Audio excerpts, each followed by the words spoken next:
तुम्हारी मिल रही है, तुम्हारी audio. Okay, lovely. Live from New Delhi, you're watching DD India News, India's voice to the world. I'm Tanvi Taneja. Coming up in the next hour. 2-day special debate on the Constitution underway in India's lower house, Lok Sabha. Rajya Sabha adjourned for the day amid the face-off between centre and opposition. Prime Minister Narendra Modi to launch multiple development projects at Prayagraj to inspect development works for the Mahakumbh Mela 2025. G7 leaders to meet on the Syrian crisis today virtually. US Secretary of State Antony Blinken discusses establishing stability in Syria with Turkey's Recep Tayyip Erdogan.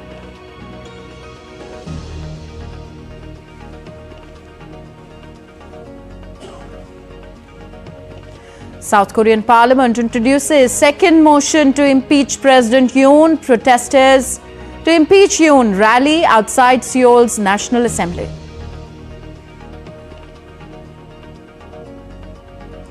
And China says will not go soft on Taiwan's independence activities. Taipei says Beijing is undermining the rules-based international order.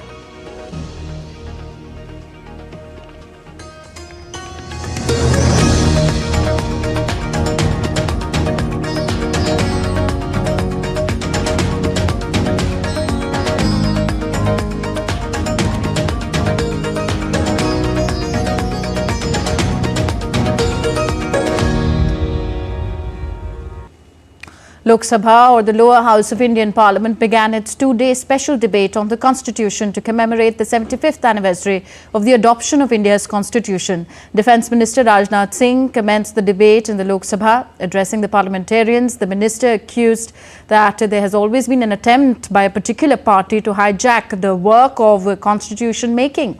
The minister also reinstated that BJP holds the utmost respect for the Constitution, unlike the opposition, which carries it in their pockets.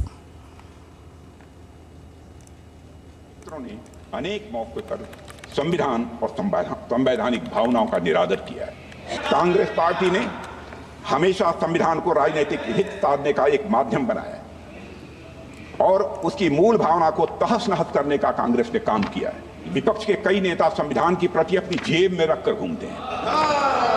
असल में उन्होंने बचपन से ही यही सीखा है। उन्होंने पीढ़ियों से अपने परिवार में संविधान को जेब में ही रखे थे। लेकिन अध्यक्ष महोदय, भारतीय जनता पार्टी संविधान को सिर माथे पर लगाती है। The debate marks a pivotal moment in the ongoing winter session of Parliament, where the Constitution has emerged as a focal point of contention between the government and the opposition. The debate will reflect on the significance and evolution of the Constitution since its adoption on November 26, 1949. It has been a long-standing demand of the opposition. The government, however, said that the party had already called for such a debate, reaffirming their commitment to constitutional values. The similar debate is slated to take place in the upper house, or Rajya Sabha, on December 16th and 17th. The special constitution debate will culminate with a reply by Prime Minister Narendra Modi on Saturday. Meanwhile, Home Minister Amit Shah is slated to start the debate in Rajya Sabha on Monday.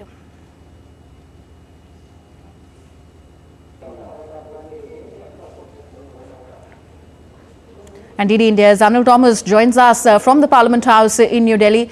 Anil, what have been the points of contention between the government and the opposition that has led to the upper house ending abruptly for the day?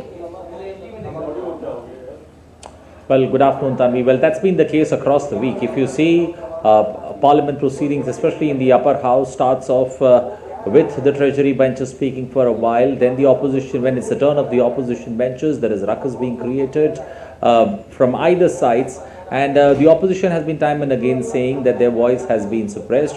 But whenever the chairman has called for the opposition leaders to come in his chambers for deliberations, the chairman and both the parliamentary affairs minister have time and again pointed that the leader of opposition has not been present. So, this point of contention that they have not been allowed to speak has time and again, the chairman himself has tried to resolve this particular matter. But today there was a war of words that broke out between the chairman and the leader of opposition there, Mallikarjun Kharge. and it went to a point, it reached a crescendo when, the entire argument drifted from warm words to all the previous topics that have been, the bone of contention that needed to be discussed in the House according to the opposition, and the government not ready for it. All those issues of Adani, George Soros, Sonia Gandhi all came back, and finally there was no way out. The chairman requested for both the treasury benches and the opposition benches to come once again to his chamber for a meeting in the afternoon. And since no headway could be made, no business could be transacted, the House was adjourned till Monday. And Monday we've got the debate on constitution that needs to take place in the Rajya Sabha. But the way things have been, it's been a stormy week, especially in the upper house, and things don't look very much on the right move. But we've seen how Lok Sabha has, maybe Rajya Sabha can take a leave of Lok Sabha and see the proceedings there going on smoothly, and a change of tune, a different week, the final week of winter session of Parliament. Maybe we see things moving differently, and the debate on the constitution taking place, and people getting to hear, discuss, and also understand this debate of constitution, which the opposition benches and the opposition, the leader of opposition, stressed on it in the all-party meeting. Will they make sense of it? That's something worth watching out for. Okay, you tell us that the proceedings in the Lok Sabha are smooth as the debate on the Indian Constitution is underway. Tell us who all are likely to speak today and, of course, tomorrow as well. Well, you did in your opening remarks make a mention about Defence Minister Rajnath Singh, opening the debate. It was followed by Priyanka Gandhi Vadra, the recently elected MP from Wayanad, making a debut, speaking on the Constitution, speaking about how Indians derive their energy, their power from the Constitution. It's continued since time immemorial, and it continues forever. And post that, we have Samajwadi Party leader Akhilesh Yadav speaking in Parliament on the debate of Constitution.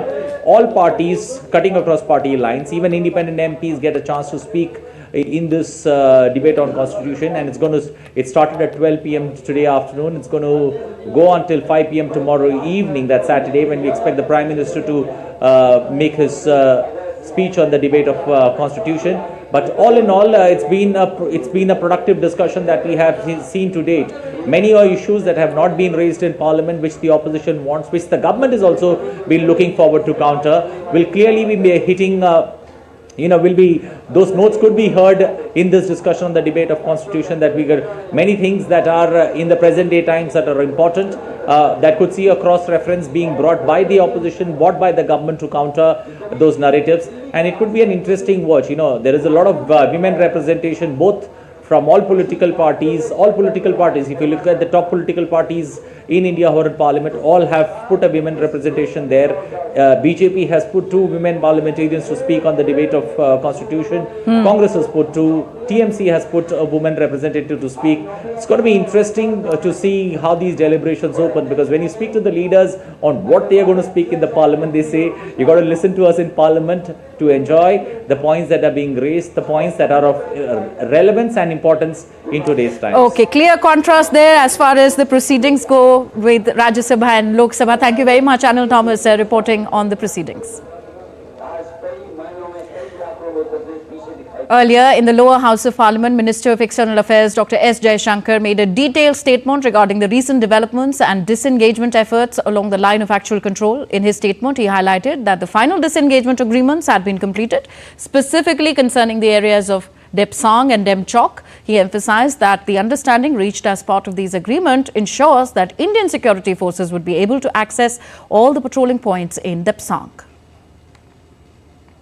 I gave a very detailed statement on the disengagement and recent developments in the India-China border areas. In that statement, I highlighted that the last of the disengagement agreements had taken place which pertained to Depsang and Demchok. I also would like to convey to the Honourable Member, it was in the statement as well, that the understanding envisages that Indian security forces would be going to all the patrolling points in Depsang and would be going to the limit, eastward limit, which has historically been our patrolling limit in that part. Dr. S. Jaishankar also responded to a question in Parliament regarding India-Pakistan relations. He stated that like any other neighbouring country, India would like to have good relations with Pakistan. However, he emphasised that India seeks to have ties that are free of terrorism. In terms of improving ties with Pakistan, like any other neighbour, we would like to have good ties. But like with any other neighbour, we would also like to have ties free of terrorism. So this has been the position of the government.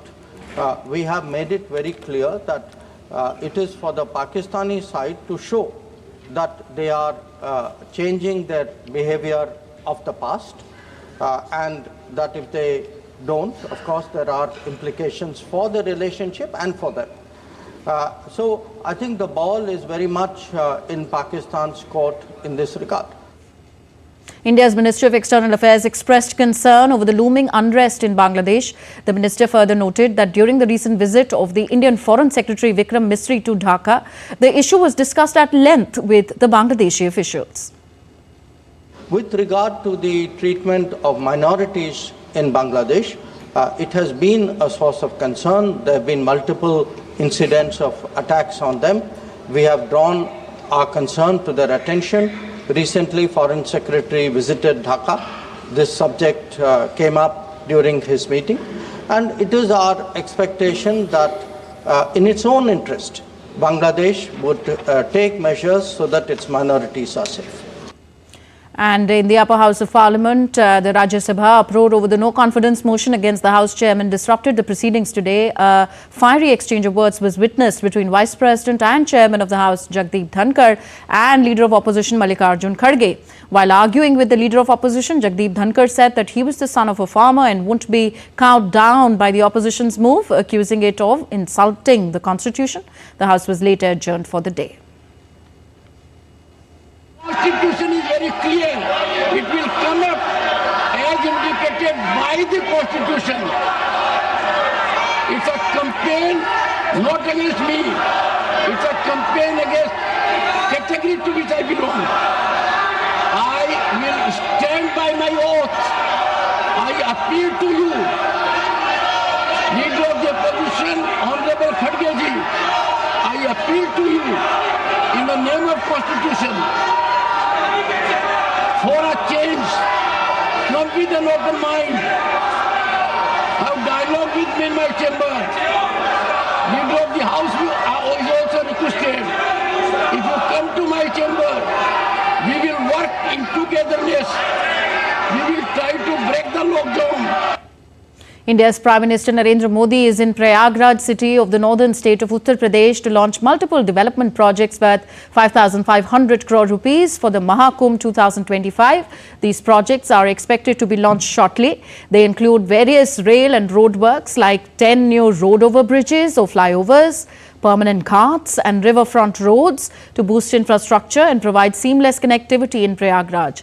Prime Minister will also inaugurate projects for River Ganga that aim to ensure zero discharge of untreated water into the river. Various infrastructure projects related to drinking water and power will also be inaugurated.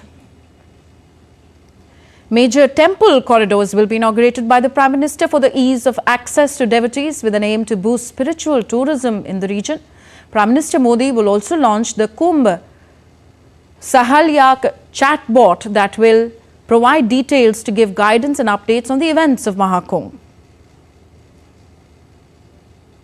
Upon his arrival in Prayagraj, Prime Minister Modi was greeted by saints at the Sangam Nose, where he performed a religious prayer. He was accompanied by Chief Minister of the state, Yogi Adityanath. Sangam is the confluence of Ganges River, Yamuna River and Saraswati River in Prayagraj.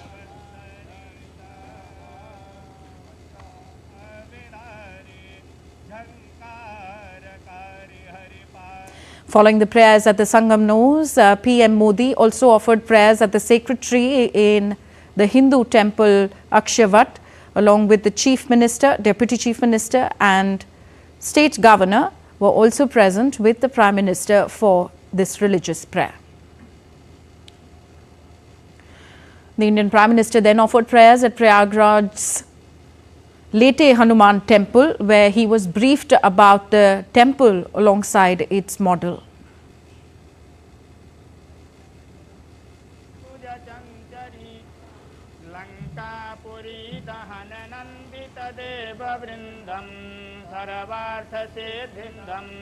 सर्वार्थसिद्धिसदनं प्रथितप्रभावां रामदूताय नमः पुष्पाणि समर्पयामि वरानने पाद्यर्घाचमनीयं पादयोः पाद्यं निवेदयामि हस्तयोः अर्घ्यं मुखे सुवाचमनीयम्.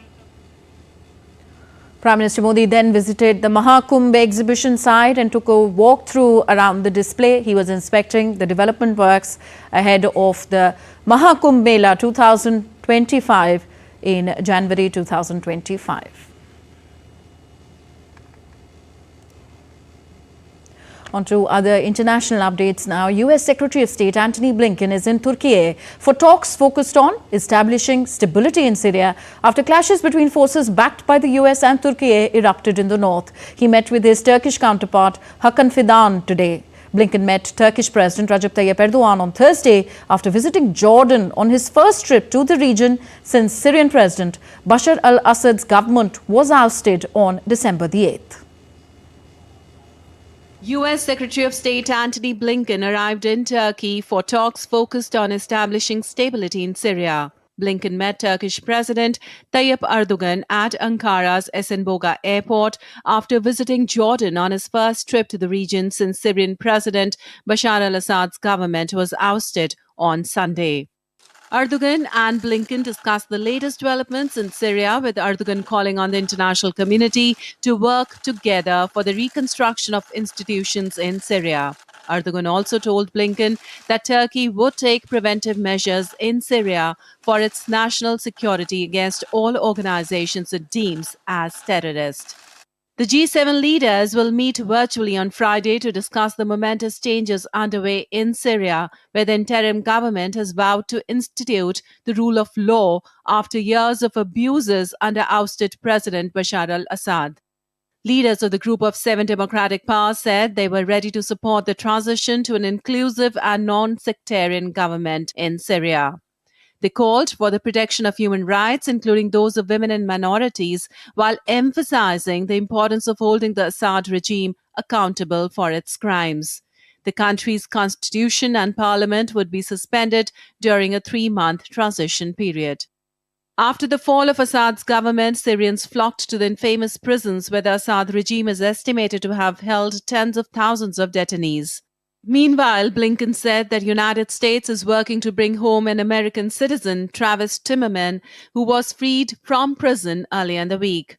The Syrian leadership said it was ready to cooperate with Washington to look for U.S. citizens disappeared under Assad, including on an ongoing search for U.S. journalist Austin Tice, who was abducted in 2012.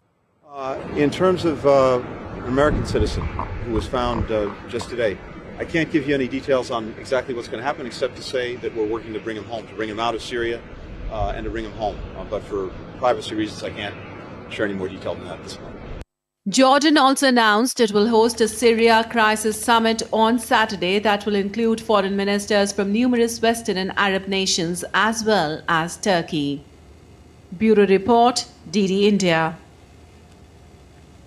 India remains concerned at the evolving situation in West Asia, and attacks against commercial vessels in and around the Red Sea threaten freedom of navigation and impact our trade, the government informed the Parliament on Thursday. Minister of State for External Affairs Kirti Vardhan Singh, in a written response to a query, also said that the government has raised the issue with the countries in the region and the Indian missions are closely monitoring the situation to mitigate its impact. The Minister Kirti Vardhan Singh was asked about the details of special measures that are being taken by the government to safeguard India's energy security.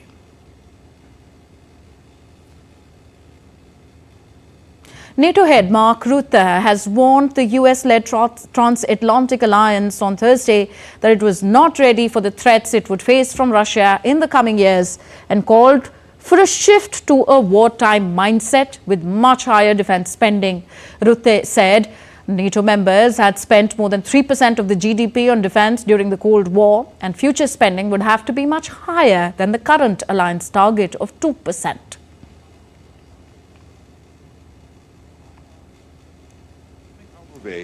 In 4 to 5 years. Danger is moving towards us at full speed. We can prevent the next big war on NATO territory and preserve our way of life.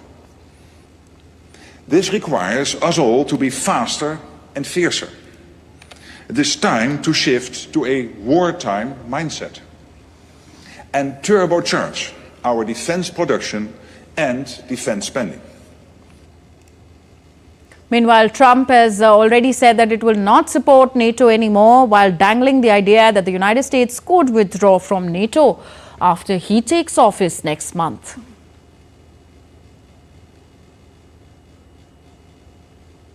Earlier in the month, Vladimir Putin, Russian president, has approved a military-focused budget for 2025 to 27, saying that Russia's economy was on a war footing with its defense spend by 2025 said to be a third of Russia's state budget and the highest level since the Cold War.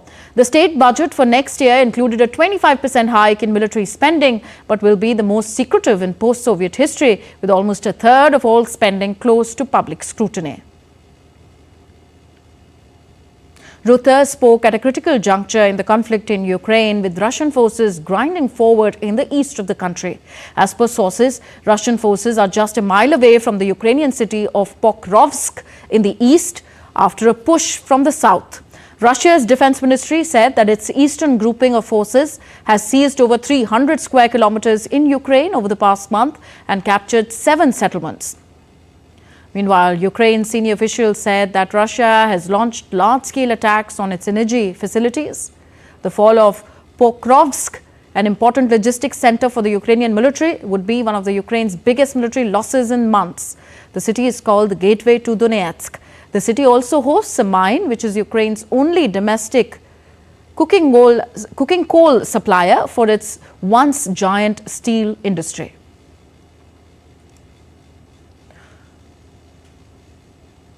Further, the United States has announced a new $500 million package of military aid for Ukraine on Thursday as Washington races to bolster Kiev before President-elect Donald Trump takes office. The package, worth about $500 million, included ammunition for high-mobility artillery rocket systems and high-speed anti-radiation missiles, among other assistance. The $5.6 billion in Presidential Drawdown Authority provides Biden with significant flexibility in directing additional military aid to Ukraine without needing congressional approval. Also today, the President approved a new security assistance package for Ukraine that will provide them with additional air defense, artillery, drones, and armored vehicles. It's the 72nd such drawdown package announced by the United States, and as the President made clear, we're going to continue to provide additional packages right up to the end of this administration. It follows a $988 million security assistance package and a separate $725 million package, both announced earlier this month, while the White House reaffirmed that the U.S. would continue to provide additional packages for Ukraine right up to the end of Biden's administration. And now the latest in the South Korean political crisis. Lawmakers formally submitted a second impeachment motion against President Yoon Suk-yeol in the South Korean parliament on Friday. The opposition parties that control the single-chamber parliament will hold the second impeachment vote on Saturday. They need at least 8 members of the ruling People Power Party to pass the bill, with a 2/3 majority required. A second motion was introduced after the first attempt to unseat and remove Yoon from office that failed a week ago. Now, ahead of the parliamentary vote over Yoon's martial law, opposition leader Lee Jae-myung said that the best way to restore order in the country was to impeach President Yoon. Yoon's decision to impose military rule on December 3rd has triggered a major crisis in the region, calling Yoon's remarks a declaration of war against the people. Lee on Friday said that impeachment is the fastest and the most effective way to end the confusion. On Thursday, in a television address, Yoon vowed to fight till the end, blaming the opposition party for paralyzing the government. And next, shifting focus to the latest in the China-Taiwan conflict. Breaking its silence on the continuing military activities around Taiwan, Chinese Defense Ministry spokesman Wu Quan on Friday said that the People's Liberation Army will not be absent and will not be soft in its fight against independence and for reunification. Yuan further stated that it is China that decides whether or not to hold drills, and its military would not be absent in fighting against separatist forces. It is the sacred duty of the People's Liberation Army to safeguard the sovereignty and territorial integrity of the state, to safeguard the fundamental interest of the Chinese people, and to safeguard the common interest of compatriots on both sides of Taiwan Strait. Just as water retains no constant shape, so in warfare there are no constant conditions. Whether or not to hold exercises and when to hold them is a matter for us to decide on our own according to our own needs and the situation of the struggle. Further, tensions are also escalating between China and the Philippines as Beijing has accused the latter of provoking trouble in the South China Sea. The Chinese Defense Ministry spokesperson Wu Qian on Friday criticized the Philippines for stoking conflicts in the region, claiming that Manila, backed by Washington, is stirring unrest at multiple locations. This comes a week after the Philippines claimed that Chinese Coast Guard vessels fired water cannons and sideswiped a Manila Fisheries Bureau. Spokesperson for the Philippines National Maritime Council refuted China's claims, calling them baseless and illegal. This marks the latest in a series of clashes between Beijing and Manila over the South China Sea, increasing geopolitical tensions in the area. Now, people with missing teeth may be able to grow new ones, say Japanese dentists testing a pioneering drug they hope will offer an alternative to dentures and implants. Here's how. It is widely accepted that humans only grow 2 sets of teeth, but hidden underneath our gums are the dormant buds of a third generation, according to Katsu Takahashi, head of oral surgery at the Medical Research Institute Kitano Hospital in Osaka. His team launched clinical trials at the Kyoto University Hospital in October, administering an experimental medicine to adult test subjects that they say have the potential to jumpstart the growth of these concealed teeth. Tests on mice and ferrets suggest that blocking a protein called USAG1 can awaken the third set, and the researchers have published lab photographs of regrown animal teeth. In a study published last year, the team said that their antibody treatment in mice is effective for tooth regeneration and can be a breakthrough in treating tooth anomalies in humans. For now, the dentists are prioritizing the dire needs of patients with 6 or more permanent teeth missing from birth. The drug is therefore aimed primarily at children, and the researchers want to make it available as early as 2030. Location of a new tooth can be controlled by drug injection site. Research participants are healthy adults who have lost at least one tooth. Researchers claim there is a slim chance that tooth regeneration could happen to subjects.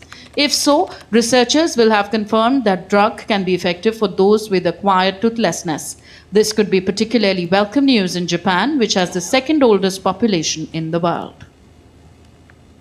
Still to come on DD India News Hour. 15th India-UAE Joint Commission meeting held in New Delhi today. Details ahead. And it's a historic moment for India's aviation sector as Netaji Subhash Chandra Bose International Airport in Kolkata celebrates a century of its legacy.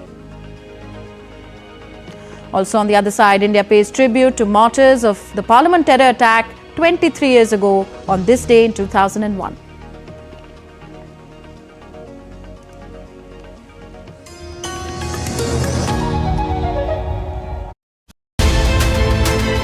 We are going to be talking about India's pivotal comprehensive strategic partnership with a key country in the Indo-Pacific, Australia. I think Australia has really benefited from India's shift towards multi-alignment. I think India and Australia have a really strong ability to try and keep trade free and democratic values flowing in the Indian Ocean. I think that our Indigenous culture in Australia, which is super important to recognise, has a lot of ties to Indian culture and philosophy. Some of my best friends in Australia are Indian, and they have shown me the best side of humanity, I think.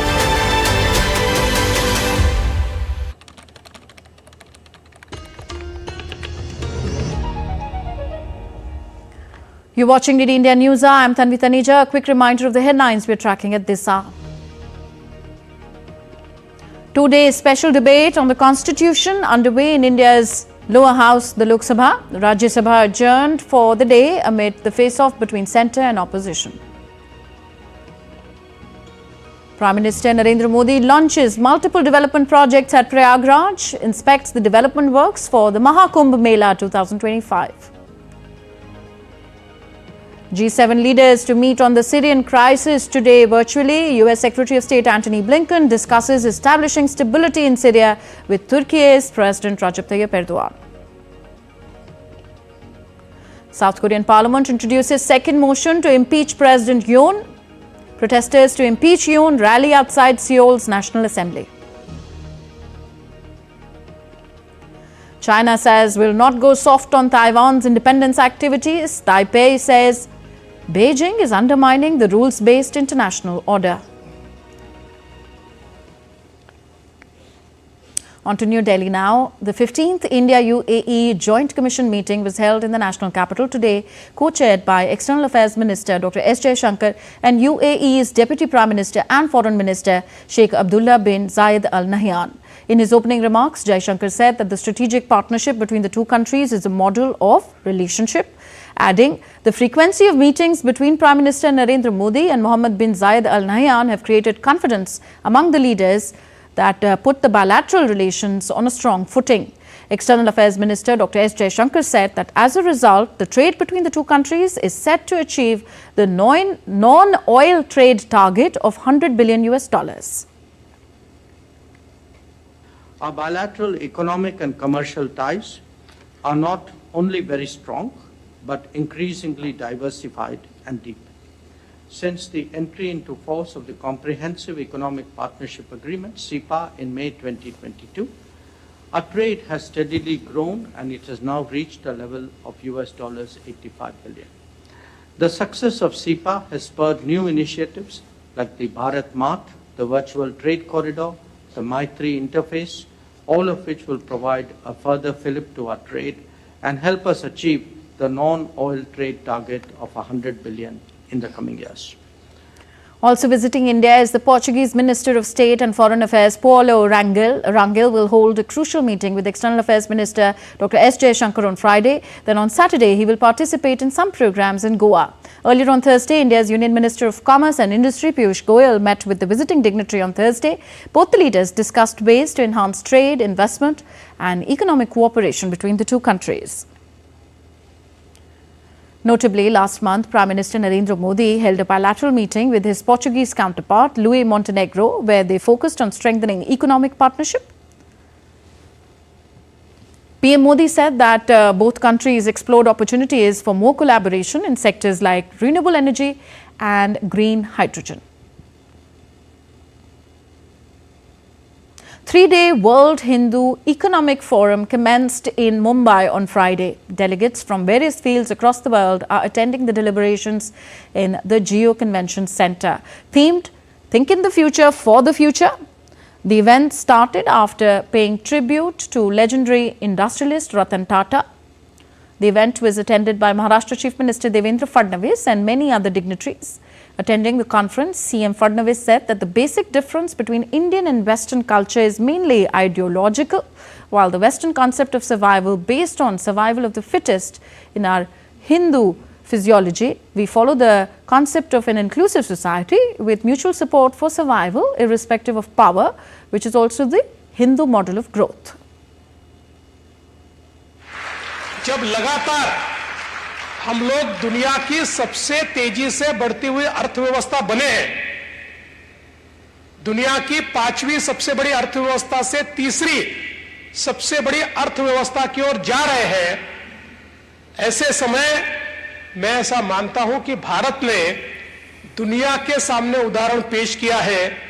लोग कहते थे इतनी बड़ी जनसंख्या है, ये कभी विकसित हो ही नहीं सकती, लेकिन जनसंख्या को मानव संसाधन में परिवर्तित करते हुए विकास को पाया जा सकता है और ये विकास भी सबको साथ में लेकर इंक्लूसिव विकास हो सकता है। इसका नमूना अगर किसी देश ने दिया है तो हमारे भारत ने दिया है। Today marks a historic moment for India's aviation sector as the Netaji Subhash Chandra Bose International Airport in Kolkata celebrates a century of its legacy. To commemorate this monumental milestone, Minister of Civil Aviation K. Ram Mohan Naidu officially unveiled the centenary celebrations logo during a grand ceremony. The logo symbolizes the airport's transformative journey of the past 100 years, reflecting its commitment to innovation, connectivity and service excellence. The event witnessed participation from prominent dignitaries, aviation industry leaders and stakeholders, celebrating the airport's role as a gateway to India's eastern region. We are very happy to share that one of the most prestigious airports of the country, the airport at Kolkata, Netaji Subhash Chandra Bose International Airport, is completing 100 years in 2024. Like our secretary has mentioned, it is not an easy record that every day we see in the news. And this is a pre-independence airport. India has supported, it has catered for crores of people, crores of passengers, and especially the state of Bengal as one of the most important airports throughout the history of the country. And in fact, our Honorable Prime Minister always says very dearly that Vikas bhi, Virasat bhi. So this is a proud moment for all of us where we are continuing on the legacy that the country has built and take it as an inspiration, as a motivation for the things that we do forward. India remembers the martyrs who sacrificed their lives while defending the Parliament House from a dastardly terror attack on this day in 2001. President Draupadi Murmu paid tributes to the brave hearts, saying, and I quote her, "I pay my humble tribute to the brave hearts who sacrificed their lives defending our Parliament on this day in 2001. Their courage and selfless sacrifice continue to inspire us. The nation remains deeply grateful to them and their families. On this day, I reiterate India's unwavering resolve to combat terrorism. Our nation stands united against the forces of terror." Unquote. While tributes were paid to the victims of the attack in the Parliament premises today, where Vice President Jagdeep Dhankar, Lok Sabha Speaker Om Birla, Prime Minister Narendra Modi and several other political leaders and ministers paid floral tributes to the fallen Jawans.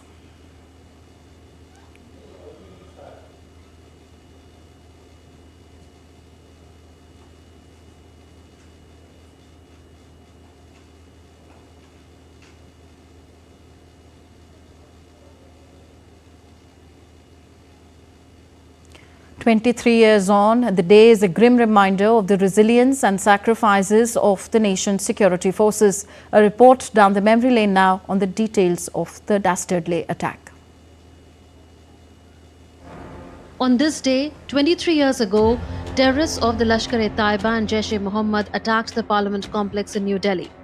Around 11:40 a.m., 5 heavily armed terrorists disguised as official personnel drove into the Parliament premises in a white ambassador car. Their intention was to storm the building and cause large-scale destruction while the winter session of Parliament was in progress. However, their vehicle was intercepted by vigilant security personnel at the gate. A fierce gun battle ensued, lasting over 30 minutes. The terrorists were equipped with AK-47 rifles, grenades and explosives, making the confrontation extremely intense. The firing lasted for over 30 minutes, in which all 5 terrorists were killed, along with 8 security personnel, including Delhi police officers, personnel of the Central Reserve Police Force, and a gardener. Their prompt action and sacrifice prevented what could have been a security disaster and deadly massacre inside the sanctum sanctorum of Indian democracy. The attack remains a stark reminder of the threats posed by terrorism and sacrifices of those who defend the nation. Every year on the anniversary of the attack, the President of India, the Prime Minister of India and other leaders pay tributes to those who made supreme sacrifice to defend the Parliament. The December 13 attack is commemorated annually to honour the martyrs who laid down their lives to protect India's democratic fabric. It stands as a testament to the resilience of the nation and its commitment to safeguarding its sovereignty. Anamika Pandey's report for DD India. And now we take a look at other stories making news in India. In Chhattisgarh, 2 Naxalites were killed in an encounter with security forces in Nendrapunur forests in Bijapur this morning. 2 12-bore guns, Naxal uniforms, literature, explosives and other material were recovered from the spot.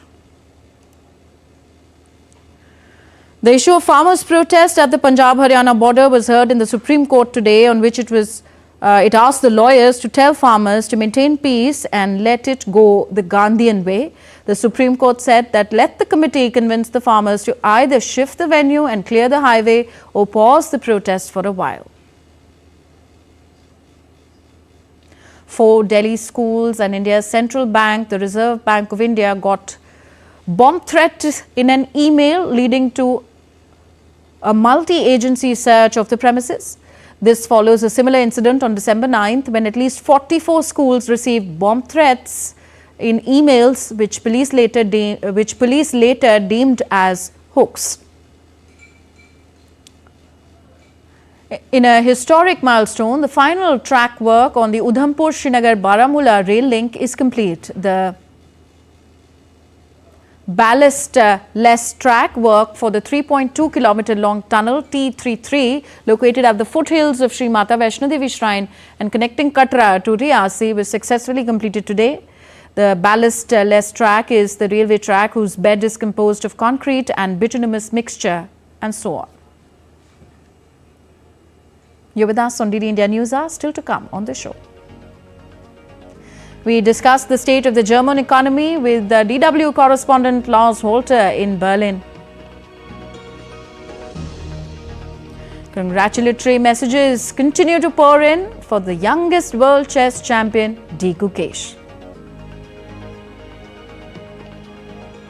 And the Czech artists carry tradition of blown glass beads into the present day.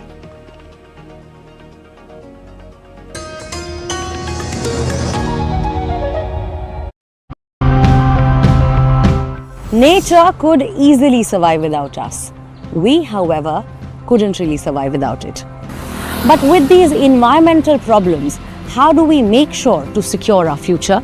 Let's find out. So you just have to bring the sand from one place where it's not needed to the other place where it's needed. So that's called sand bypassing, sand nourishment. So that's the heart of the project. Remediating the wetland will mean that the life of the wetland comes back to it. And if that happens, there will be money in every household inside that depends on the river. It doesn't matter whether a farmer is educated, uneducated, skilled or not. This is a user-friendly app. A single touch is all it takes to operate and control the system. Anyone can use the app.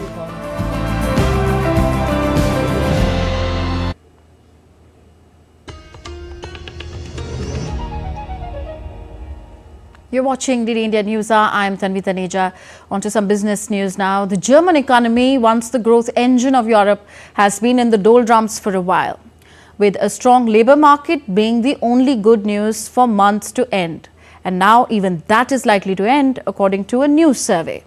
Lars Holter is with Deutsche Welle and joins me from Berlin now. Lars, what are you hearing?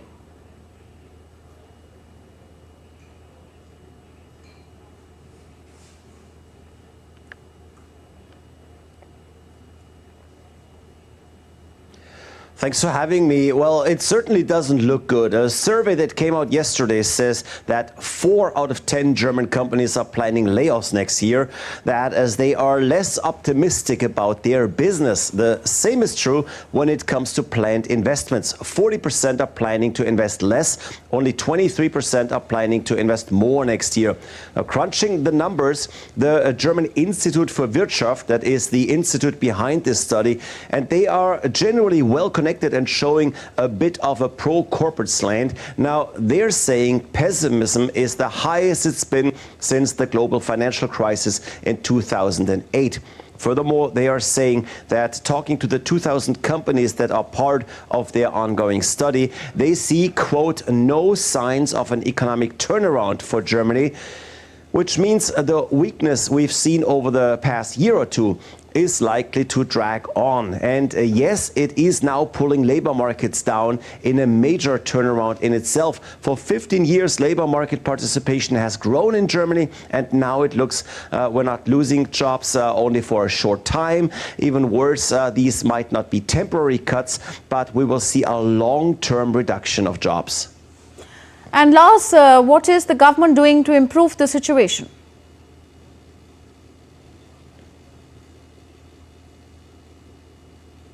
helpless right now. There are the same old ideas out there and the same old promises. Chancellor Olaf Scholz says that ThyssenKrupp steel is of highest geopolitical importance for Germany, and it most certainly is, with steel being one of the materials used most within the German industry. You don't want to have to rely on Chinese and other suppliers, but Scholz has not really said how he would improve the situation for a steel company that's suffering from high energy costs. Also, Scholz was just at a Ford plant talking about the need for a pan-European program to support electric mobility in the European car makers.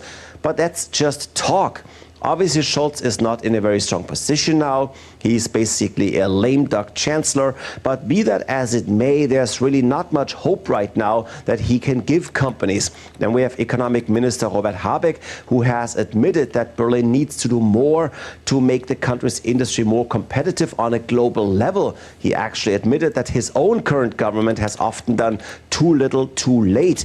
And maybe that is the only hopeful message. If politicians do actually see that their efforts haven't been enough, maybe a new government will have the support of all parties to do more in terms of a business-friendly agenda. Lars Holter there reporting from DW Berlin. Moving on now, India's Communication Minister Jyotiraditya Scindia highlighted the transformative impact of infrastructure investments on India's economy at a recent press conference. The minister also emphasized that every rupee invested in infrastructure yields a GDP multiplier of 2.5 to 3.5 times, underlining its role as one of the most significant economic accelerators. 10-12 देशों की संयुक्त GDP भी आप ले लो तो 11.5 लाख करोड़ की क्षमता नहीं होती, और वो अकेले भारत ने कैपिटल एक्सपेंडिचर के लिए एक साल में आवंटित किया, और हर वर्ष 15%, 10% की वृद्धि के आधार पर इसे बढ़ाया गया है. You're watching DD India News. Our time now for some sporting action. India's teen prodigy, Domaraju Gukesh, etched his name in the annals of chess history when he became the youngest champion. Gukesh defeated Ding Liren of China in the decisive game number 14 of the World Chess Championship in Singapore to clinch the title. With the game heading towards another draw, defending champion Ding made a blunder to hand the Indian Grandmaster victory. 18-year-old Gukesh has become the youngest world champion, beating the record previously held by Garry Kasparov. He is also the second world champion from India after Vishwanathan Anand, who won the title 4 times. And we have now with us Vishwanathan Anand, the great Indian chess master himself, with us on the phone line. Welcome, sir, to the program. Well, you are seen as an icon in the world of chess, and you've inspired this young generation of Indian chess masters. How do you see D. Gukesh's win? It's an incredible accomplishment. First of all, it's historic in an absolute sense. He is the youngest ever world champion in history. And he's all of 18 years old. In his first attempt, he managed to pull everything together and get the title. Normally, people go through 1 or 2 attempts where they learn how to do it and make a few mistakes and then get there. He managed on his first attempt. And his journey in the last 4 years that I have worked with him closely through my academy, VACA, I've had a chance to observe his really fantastic sporting and human qualities. Yeah, so he has earned the sobriquet, the lightning kid, in his early years due to his rapid playing speed. A mention over his playing style. Like most players of his age, I think he is fairly flexible. He's willing to do a bit of everything. He is on the aggressive side, and he's quite a good calculator. So these are the dominant traits. But mostly you don't get good in chess by doing 1 or 2 things very well. You have to do everything to a certain standard at least. And he is quite a universal player in that sense. There are a number of Indian grandmasters in D. Gukesh's age group. Do you see them challenging him for the crown in the future? It's certainly possible. Especially Prag and Arjun are quite close. But there are others as well who will attempt to qualify for the next World Championship. And it's certainly possible we have an all-Indian match but it's also, we shouldn't forget that the rest of the world has some amazing players as well. So I would say good odds. Okay, looking at D. Gukesh and his journey ahead, what do you think makes him different from the rest of the players? As I mentioned, he's managed to pick up the maturity, the self-control, all that on the fly, literally as he was going into the cycle. He's extremely good at recovering from setbacks, even setbacks which I think would affect him a lot. He manages to put aside, and so he's managed to deal with all that. Those are maybe the strongest qualities he has.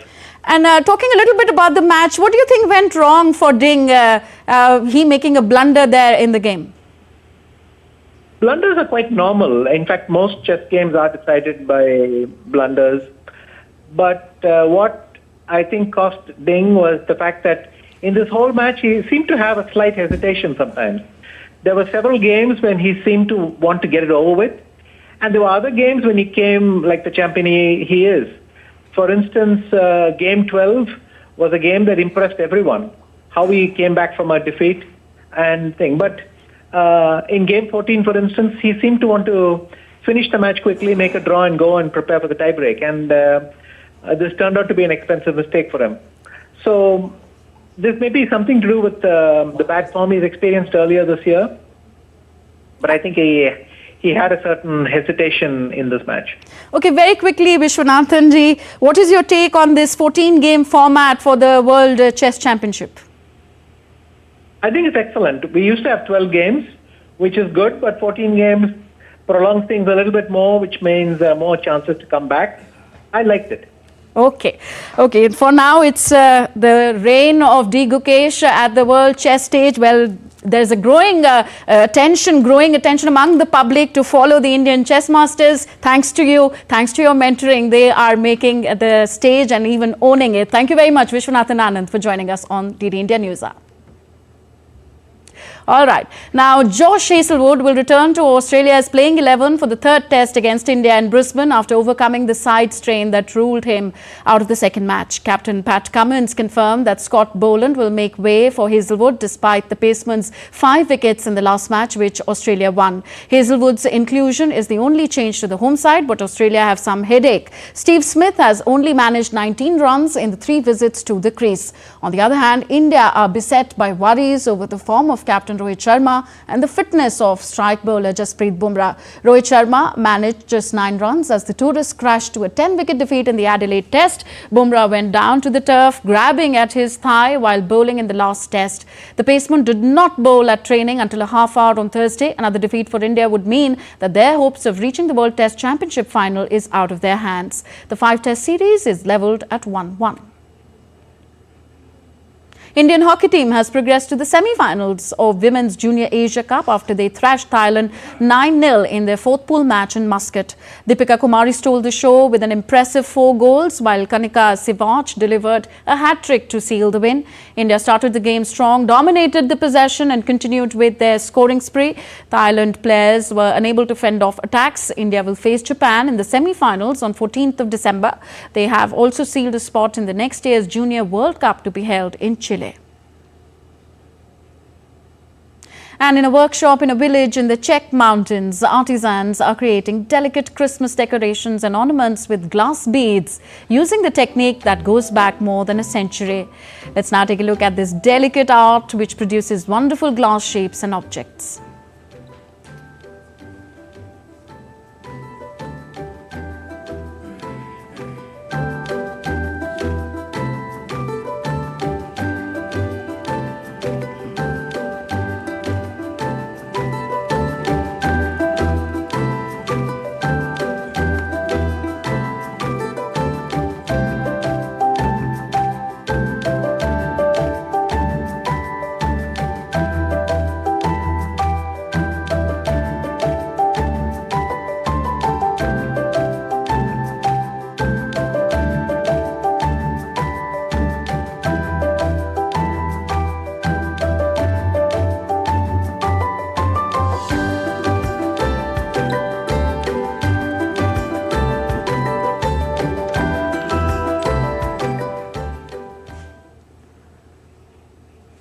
So that's it in this broadcast. But before we go, India's public broadcaster Prasar Bharati has recently launched Waves, entering the field of OTT platform. Waves provides a complete infotainment ecosystem to digital media and OTT audiences. So if you want great content for free, you can download Waves today. So we'll be back with more news as it breaks here on DD India. I'm Tanvi Taneja from all of us here in New Delhi. Thank you for watching. Namaskar.